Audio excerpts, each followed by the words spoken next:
इस भाग में सभी का स्वागत फिर से। और प्रकृति की सुंदर गोद में शाम का 4 बजा हुआ है लगभग, और आसमान बादलों से घिरा हुआ है थोड़ा बहुत, और नीला आसमान भी दिखाई दे रहा है। बहुत खूबसूरत ही आसमान दिखाई दे रहा है, और यही प्रकृति है जो खूबसूरत है। और सांख्य दर्शन में कहा गया है प्रकृति और पुरुष, तो प्रकृति सामने है, पुरुष हमारी चेतना, और इन दोनों का मिलन, इन दोनों का प्यार ही पूरा संसार है। तो सांख्य दर्शन के हिसाब से अगर देखा जाए तो प्रकृति और पुरुष, प्रकृति और चेतना, प्रकृति और आत्मा में ही जो बॉन्डिंग होती है वही सच्चा प्यार है, सच्चा प्रेम है। तो ये देखकर आपको भी खुशी हो रही होगी, और प्रेम की भावना अगर नहीं आ रही है तो आनी चाहिए इस प्रकृति की खूबसूरती को देख के। अब यहाँ पर प्रकृति को स्त्री कहा गया, स्त्री तुल्य कहा गया, स्त्री नहीं कहा, स्त्री तुल्य कहा गया, प्रकृति को जड़ कहा गया। अब आज के सांख्य दर्शन काफी पुराना है, लेकिन आज के हिसाब से, वैज्ञानिक शोधों के हिसाब से हर एक जगह चैतन्य मौजूद है, कॉन्शियसनेस मौजूद है। प्रकृति जैसी कोई चीज है ही नहीं, मतलब प्रकृति जैसी कोई चीज है नहीं। ऊर्जा का संघनित रूप पदार्थ है, और असंगठित रूप ऊर्जा है, केवल और केवल ऊर्जा है।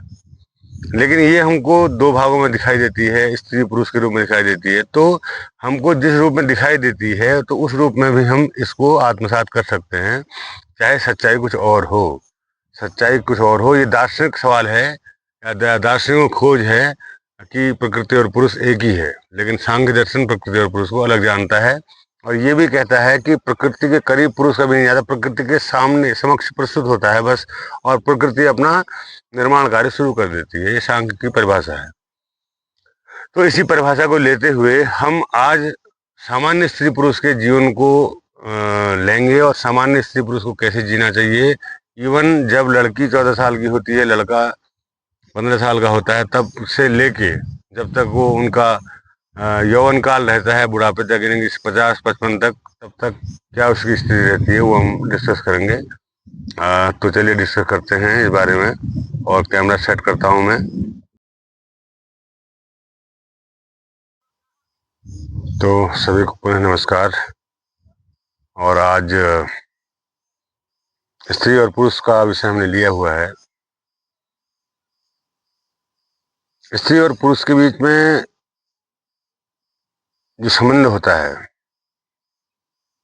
वो कई तरंगों के आधार पर टिका होता है। पहली तरंग विपरीत लिंग होने की वजह से एक आकर्षण उनके बीच में होता है। दूसरा, उनके बीच में आकर्षण होता है बाहरी रूप, रंग को देखकर भी आकर्षण होता है। तीसरा आकर्षण उनके धन, परिवार, उनके सामाजिक प्रतिष्ठा को लेकर भी एक आकर्षण होता है। और चौथा, पत्नी और पुरुष जो भी होता है उनके गुणों को देखकर, उसके अच्छे गुण हैं, बोलने का ढंग अच्छा है, काम करने का ढंग अच्छा है, चीज़ों को समझने का ढंग अच्छा है, और सामाजिकता निभाने का ढंग अच्छा है, तो यह देखकर भी आकर्षण होता है। पर होता आकर्षण ही है, उसको आप कदाचित प्रेम न समझें, होता आकर्षण ही है। अब शुरू करेंगे हम। जब एक लड़की 14 साल की उम्र में, जब उसमें हार्मोनल चेंजेस होते हैं, तो उसका जो पहला आकर्षण पुरुष की तरफ होता है, या लड़के का आकर्षण स्त्री की तरफ होता है, तो वो बहुत गहरा आकर्षण उनके अंदर पैदा होता है। उस गहरे आकर्षण के दौरान बहुत सारी घटनाएं घटती हैं, जैसे लड़की का घर से भाग जाना, लड़की का अवैध संबंधों में घिर जाना, पुरुष का अवैध संबंधों में घिर जाना। सॉरी, थोड़ा सा हवा आने की वजह से गड़बड़ हो गया था। तो ये जो चीज होती है,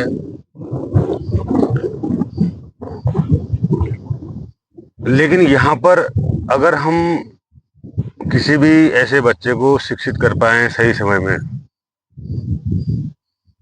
तो वो इस तरफ नहीं जाएगा। मैंने इसका उपाय पहले बताया था कि जब खाने की जरूरत होती है तब व्यक्ति को खाना नहीं मिलता है, और वो फिर खाने के लिए जगह जगह मुंह मारता है, और वो जब मुंह मारता है तो फिर पेरेंट्स को दिक्कत होती है और दुख होता है। कई कई केस हो जाते हैं। तो क्यों ना समाज में एक ऐसी व्यवस्था की जाए कि बच्चों की शादी समय से कर दी जाए। और आजकल वैज्ञानिक साधन हैं तो वो अपना बच्चों के चक्कर में न उलझें और अपनी पढ़ाई भी करते रहें, और शादी उनकी समय से कर दी जाए। यानी कि जैसे ही प्रथम बार लड़की को रजो दर्शन होते हैं तो उसके दूसरी बार में उसको लड़की को उसकी शादी कर दी जाए। ऐसे ही पुरुष की शादी भी समय से कर दी जाए। उससे कोई नुकसान नहीं होगा समाज को, मेरे देखे समाज को फायदा ही होगा, नुकसान नहीं होगा। क्योंकि जो मानसिक ऊर्जा, जो मनस ऊर्जा हमारी काम को ढूंढने के प्रति लग रही है, वो ऊर्जा फिर हम सृजनात्मक रूप से कहीं और लगेगी और उसके बहुत अच्छे रिजल्ट आएंगे। और दूसरी बात ये है कि वो एक दूसरे को और अच्छा समझ पाएंगे और उनके जीवन में एक ठहराव होगा और एक बैलेंस होगा। अब होता क्या है, असल में 32 साल तक लड़का पता नहीं कहाँ कहाँ मुंह मारता फिरता रहता है, कितनी कितनी स्त्रियों से मिल जाता है। फिर वैसे ही लड़की जो उसको मिलती है वो भी ऐसी होती है, अनुभव से परिपूर्ण। अब वो फिर तुलना करती है और लड़का भी तुलना करता है कि जो मेरी पुरानी प्रेमिकाएं रहीं उससे तो इसमें गड़बड़ है।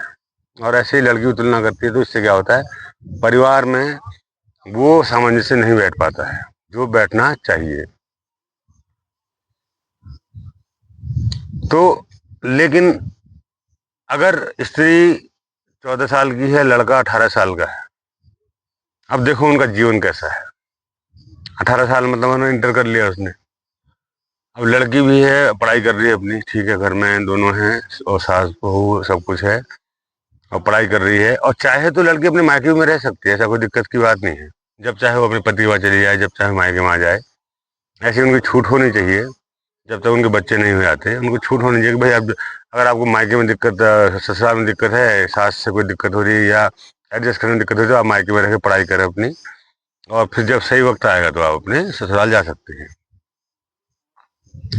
तो इससे उनका मन एकदम स्वच्छंद रहेगा, खुला हुआ रहेगा। खुला हुआ मन रहेगा तो उनकी जो पढ़ाई होगी वो भी बहुत अच्छी होगी। अब उनका जो है काम के प्रति या वो जो उल्टे पुल्टे वीडियो देखने के प्रति मन नहीं करेगा ना, पति साथ में है, पति है उस चीज के लिए, तो वो ऐसी जगह पर उनका मन नहीं भटकेगा। लेकिन ये व्यवस्था लागू आज तो हो नहीं पाएगी, मेरे कह देने भर से तो लागू हो नहीं पाएगी, लेकिन एक वैकल्पिक व्यवस्था ही जरूर है। क्योंकि हमारे पुराने जो समाज में ये व्यवस्था थी कि 10, 12, 9 साल में भी मेरी नानी की शादी 9 साल में हुई थी, ठीक है, अभी हाल ही की बात है, ज़्यादा पुरानी बात नहीं। तो 9 साल में शादी करने का क्या मतलब है, तो हुई थी भाई, ठीक है, लड़की है, पराए घर जाना है उसको, समय से ही भेज दो, लंबे समय तक क्यों रोकना है अपने पास। तो ये व्यवस्था अगर जब हो जाए तो फिर परिवार के जो समीकरण है वो सुधरेंगे। अब आजकल क्या होता है, देखो मैं बताऊं, आजकल परिवारों में क्या होता है, मोस्टली 80% लोग ड्रिंक करते हैं। मतलब रोज नहीं करते तो कभी कभी करते हैं। और पत्नियों को ये बात बिल्कुल पसंद नहीं होती कि उनका पति ड्रिंक करता हो, और पत्नियों को ये बात बिल्कुल पसंद नहीं होती कि उनका पति पीने के बाद किससे बोलचाल करे, बातचीत करे, वो बिल्कुल पसंद नहीं करते इस बात को। जबकि है क्या, शराब पीना बुरा है, मैं मानता हूँ कि अच्छी बात नहीं है शराब पीना, लेकिन अगर समाज में आप रह रहे हैं और आपको कहीं से कहीं कोई आनंद नहीं मिल रहा है और आप हमेशा फ्रस्ट्रेट रह रहे हैं और तनाव में रह रहे हैं, तो उस तनाव को दूर करने के लिए या तो आप ध्यान करें, और ध्यान आप करेंगे नहीं कभी क्योंकि वो तो आपको पता ही नहीं है, तो आप ध्यान तो कर नहीं रहे हैं, तो इसलिए क्या करें, आप शराब का ही सहारा लेंगे। तो उस अर्थ में शराब बुरी नहीं है, क्योंकि वरना अगर आप 24 घंटे तनाव में रहेंगे तो आपका क्या होगा, कभी ब्रेन हेमरेज हो जाएगा या हार्ट अटैक आ जाएगा, क्योंकि आप तनाव को रिलीज कर ही नहीं रहे हैं किसी प्रकार से भी। नहीं तो आप ध्यान कर रहे हैं, जैसे ओशो का ध्यान है, और 112 विधियाँ शिव की हैं, तो कोई भी ध्यान विधि अगर आप करें तो वो जो है ध्यान आपको बहुत रिलैक्स देगा और आपको ये सब करने की जरूरत नहीं पड़ेगी, ऐसा मेरा मानना है। लेकिन ऐसा तो है नहीं, तो इसीलिए पत्नियों को क्या समझना चाहिए, पत्नी को ये समझना चाहिए कि इस पुरुष की जो जिंदगी है वो कैसे कैसे वो काम कर रहा है, कैसे कैसे उसे मन में स्ट्रेस आ रहे हैं, तो अगर वो पी भी जाए तो कौन सी बड़ी बात है। और वो पत्नी अगर आके नाराज हो जाए तो पति का फिर गुस्सा और बढ़ेगा, फिर उनमें झगड़ा होगा, फिर लड़ाई में तो मारपीट तक की बात जा सकती है। इसलिए पत्नी को ये चाहिए कि भाई ठीक है, वो इंजॉय की माहौल में है तो आप भी उसके साथ हंसी मजाक कर लो, थोड़ा सा बात खत्म हो गई। और ये भी कि सुबह जब उठ जाता है तो कहा करो, अगर रोज रोज पी रहा है तो कहा करो भाई गलत बात है, रोज नहीं पीना चाहिए, आपकी हेल्थ के लिए अच्छा नहीं है। मुझे तो वैसे कोई दिक्कत नहीं, पर आपकी हेल्थ अगर खराब हो जाएगी तो फिर आपको आप ही को दिक्कत होगी। अगर आप इतने प्यार से ये बात कहेंगे तो शायद उनको समझ में आ जाए, लेकिन आप लड़ झगड़ कर ये बात कहेंगे तो उनको समझ में नहीं आएगी, एक बात। दूसरी बात, माना कोई प्रॉपर्टी खरीदना है या कुछ खरीदारी करनी है, तो आप जो है अपनी हैसियत के हिसाब से, अगर आपका पति आपको कोई राय दे रहा है कि नहीं जमीन यहाँ नहीं खरीदते यहाँ खरीदते हैं, तो आप वहां पर राजी हो जाया करो, क्योंकि वो भी कुछ सोच के ही कह रहा है। लेकिन पत्नियां देखकर कह रहे नहीं जी यहाँ नहीं खरीदते, यहाँ तो बिल्कुल नहीं खरीदेंगे, वहीं खरीदेंगे, और पति का मन वहाँ बिल्कुल नहीं है किसी किसी कारण से। या तो आप कारणों का स्पष्टीकरण कर लो कि भाई क्या कारण है आप वहाँ नहीं खरीदना चाहते हैं। इसमें भी बहुत झगड़े होते हैं, तो इन झगड़ों से आप बच सकते हैं। देखो सबसे बड़ी क्या है, वाणी। कबीरदास ने भी कहा ना, ऐसी वाणी बोलिए मन का पाक हो, और उनको शीतल करे आप हो शीतल हो। तो वाणी पर अगर हम कंट्रोल रखें और देखें कि हम प्यार से ही बोलें, तो प्यार से सारे काम हो जाते हैं। जैसे मैं कहता हूँ, मुझसे कहते हैं टीचर होने के नाते आपको बच्चों को डांटना चाहिए, मैं नहीं डांटता, मैं उनको नहीं मारता, और बहुत प्यार से ही काम करवा लेता हूँ उनसे, क्योंकि मैं जानता हूँ प्रेम की शक्ति से बड़ी कोई शक्ति नहीं है। तो प्रेम की शक्ति का ही आप प्रयोग करें, भले ही आप प्रेम को नहीं जानते हैं प्रेम क्या होता है, मैं जानता हूँ कि प्रेम बहुत अलग चीज है। द्वैत का समाप्त हो जाना प्रेम है, दो का न रह जाना प्रेम है, अद्वैत हो जाना प्रेम है। वो ध्यान की गहरी अवस्थाओं में ही प्रेम की अनुभूति होती है कि प्रेम क्या है। लेकिन माना कि हमें प्रेम पता नहीं है, लेकिन हम कम से कम इतना तो कर सकते हैं, उसकी छाया से ही काम चला लें। प्रेम हमको पता नहीं है, छाया ही से काम चला लें। बच्चों से हम प्रेम से बात करें, पड़ोसियों से हम प्रेम से बात करें, सबसे हम प्रेम से बात करें, तो हम जो है अपना काम बहुत आराम से निपटा सकते हैं, और हमें कोई झगड़ा झंझट भी नहीं होगा, जैसा कि मैंने अपने जीवन में आजमाया। आज तक लगभग फैमिली में कभी एक आध बार मैंने जोर से बोला होगा, वो भी जरूरी होने पर, वरना मैंने कभी बाहर वाले से किसी जगह से भी बहुत जो है गलत शब्दों का प्रयोग नहीं किया। गलत शब्दों का प्रयोग कहने का मतलब है कि किसी को हर्ट नहीं किया। और कभी कोई आदमी तर्क में टकरा जाता है ना, किसी तर्क में टकरा जाता है, तो तब मैं तर्क रूप में उसको जरूर कहता हूँ कि भाई तुम्हारे तर्क गलत है, तो आप उससे वो हर्ट हो सकता है मे भी। अब जैसे कोई प्रेम के मामले में तर्क करने लगे, या परमात्मा के मामले में तर्क करने लगे, या प्रकृति के मामले में, या फिजिक्स के मामले में तर्क करने लगे, या केमिस्ट्री के मामले में तर्क करने लगे, या जियोलॉजी बॉटनी के मामले में तर्क करने लगे, नहीं नहीं ऐसा होता है, नहीं वैसा होता है। अब जब मैं कहूँगा कि भाई मैंने पढ़ा है इससे ज्यादा और देखा भी है वैज्ञानिक प्रयोगों के आधार पर, तो आप कैसे, मैंने स्पेस के बारे में कोई तर्क करने लगे, तो फिर वहां पर उसका ज्ञान जो है गड़बड़ गड़बड़ पढ़ना ही पढ़ना है, क्योंकि आप उससे तर्क कर रहे हैं जिसने लगभग हर विषय को बहुत गहराई से पढ़ने की कोशिश की है और पढ़ा भी है, और जितना जाना जा सकता है उतना जाना है, तो उससे आप तर्क करेंगे तो आप तर्क में हारेंगे ही हारेंगे, तो फिर कहेंगे कि ये तो आदमी गड़बड़ है ना। तो इसीलिए मैं, जैसे पत्नी का मामला है, तो मैं कभी अपनी पत्नी से कोई तर्क नहीं करता, क्योंकि मुझे पता है कि उसका जो मेंटल लेवल है वो बहुत अलग है, और मेरा मेंटल लेवल बहुत अलग है, तो मैं तर्क नहीं करता, किसी मामले में तर्क नहीं करता। और मेरे कोई मित्र ऐसे नहीं है जिनसे मैं ऐसे बातें कर सकूं जो बातें मैं आपसे कर रहा हूँ, तो इसीलिए मैं ये बात आपसे कर लेता हूँ। वरना मेरा कोई ऐसा उद्देश्य नहीं है कि मैं यूट्यूब चैनल से पैसे कमाऊं, या मुझे बहुत प्रसिद्धि मिल जाए अपनी बातों से, ऐसा बिल्कुल कोई इरादा नहीं है। बस मन में जो घटित होता है, जो शून्य अवस्था में घटित होता है, जो और सामने जो शब्दों के रूप में आता है, वही मैं आपसे कहता हूँ। और ऐसा नहीं है कि मैं केवल आध्यात्म के बारे में बोल रहा हूँ, मैं हर विषय के बारे में बोलना चाहता हूँ, हर विषय के बारे में बोलना चाहता हूँ। पति पत्नी की प्रेम के बारे में बोलना चाहता हूँ। अब प्रेम की उच्च दशा क्या है, पति पत्नी में भी संभव है, पति पत्नी में भी प्रेम की उच्च दशा संभव है, लेकिन 99.99% ऐसा नहीं होता है। अगर समर्पण हो जाए पति का पत्नी से, पत्नी का पति से समर्पण हो जाए कि एक दूसरे के प्रति इतने डिवोटी हो जाए वो, कि जो है यही है, जो है यही है, मैं इसके वाला कुछ है ही नहीं, संसार शून्य है संसार।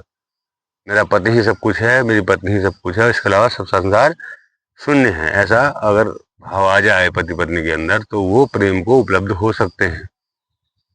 लेकिन पत्नी का क्या सीन है, पत्नी का जो सीन है वो अपने बच्चों में अटक जाती है, उसका जो प्रेम है बढ़ जाता है बच्चों की तरफ, इधर उधर उधर बढ़ जाता है। इसकी वजह से वो अपने प्रेम ऊर्जा को समग्र रूप से इकट्ठा नहीं कर पाती है और वो समर्पित नहीं हो पाती अपने पति के आगे। अगर पति के आगे समर्पित हो जाए तो निश्चित ही उनके बीच में वो दिव्य प्रेम जिसे कहते हैं प्रकृति और पुरुष का प्रेम वो घटित हो जाएगा और एकोहम शिवोहम की जैसी स्थिति आ जाएगी। वह एक परम पुरुष अविनाशी वो उनके समक्ष मौजूद हो जाएगा। तो ये इम्पोर्टेंट चीज़ है और इसीलिए आप अपने रिश्तों का ध्यान रखें और भरसक प्रेम ही से सब चीज़ें निपटाएं और एक दूसरे की भावनाओं का ख्याल करें। ध्यान रहे, ध्यान एक रखें कि अधिकार न समझें। अपनी पत्नी पर आपका कोई अधिकार नहीं है, वो एक अलग सत्ता है। एक पति आपकी अलग सत्ता है। आप किसी माध्यम से एक दूसरे के साथ आ गए हैं, वो अलग रास्ते से आया, आप अलग रास्ते से आए, दोनों एक जगह मिल गए, कुछ देर बैठ लिए, बातचीत कर ली, फिर आप अलग अपने रास्ते चले गए, वो अपने रास्ते चले गए। तो इस संयोग की बात है कि आप थोड़ी देर के लिए 25-30 साल 50-35 साल के लिए एक साथ थोड़ी देर बैठ लिए और आपने परिवार बना लिया। और इसका मतलब ये नहीं है कि वो आप उस पर आप अधिकार जमाएं, अधिकार नहीं है। अधिकार आपका स्वयं पर भी नहीं है। स्वयं को जानो तो अधिकार समाप्त। अधिकार किसे कहते हैं? अधिकार पोजीशन, मतलब मेरा है, ये सब मेरा है। शरीर भी आपका नहीं है, आप प्रकृति का है, गिफ्ट दिया हुआ शरीर आपको। और जो चैतन्य पुरुष है वो स्वयं अविनाशी अनंतर है, वो भी आपका नहीं है। बाकी बीच में जो आपका है वो है आपका मन। प्रकृति और अविनाशी अनंतर के बीच में जो पुल है मन, वो पुल आप है, वो पुल आप हैं। इसको आप अपना होना समझते हैं, वो मन है। तो वो उसकी कोई बहुत ज्यादा महत्व नहीं है। मन आपका बहुत ज्यादा साथ देने वाला नहीं आगे। आप प्रकृति और अलग पुरुष अविनाशी को अगर आप जब जानेंगे तो ही बात बन पाएगी। मन तीन चीजें हैं, तीसरी चीज है मन आपका। तो मन पर आपने कंट्रोल करना है, मन को आपने साक्षी भाव से देखना है, मन को आपने समझना है, जानना है। उसके बाद ही आपको समझ में आएगा कि प्रकृति ये अलग रही, शरीर अलग रहा, ये अलग अलग पुरुष अविनाशी अलग है और मन गायब है। मन है ही नहीं कहीं। मन एक छाया है, प्रकृति और अलग पुरुष अविनाशी की छाया है।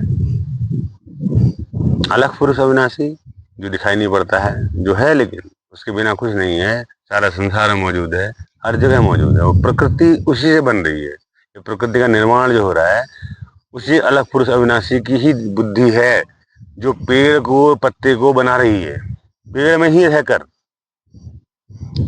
ही रहकर वो उसको क्रिएट कर रहा है। तो वो हर जगह मौजूद है। उसकी मौजूदगी तभी तुम्हें दिखाई पड़ेगी जब वो मौजूदगी तुम्हें स्वयं के भीतर दिखाई पड़ेगी। और अगर आपको स्वयं के भीतर दिखाई पड़ेगी तो आपको अपनी पत्नी के ऊपर भी दिखाई पड़ेगी, अपने बच्चों के ऊपर भी दिखाई पड़ेगी और अपने पड़ोसियों के ऊपर, रिश्तेदारों के ऊपर, सब जगह दिखाई पड़ेगी। और दिखाई पड़ गई एक बार तो फिर आपका ना कोई झगड़ा है, ना कोई झंझट है, ना कोई लेना है, ना कोई देना है। आप सबके प्रति प्रेम पूर्ण हो जाएंगे और यही परमोपलब्धि है, इस जीवन का मुख्य लक्ष्य है। इस लक्ष्य को प्राप्त करना आपके लिए आवश्यक है। इसीलिए अधिकार से बचें, पजेशन ना करें। ठीक है, आपकी पत्नी ने कहा मुझे ये खरीदना है, आपने कहा भाई पैसे तो नहीं है। नहीं, पैसे कहीं व्यवस्था करो।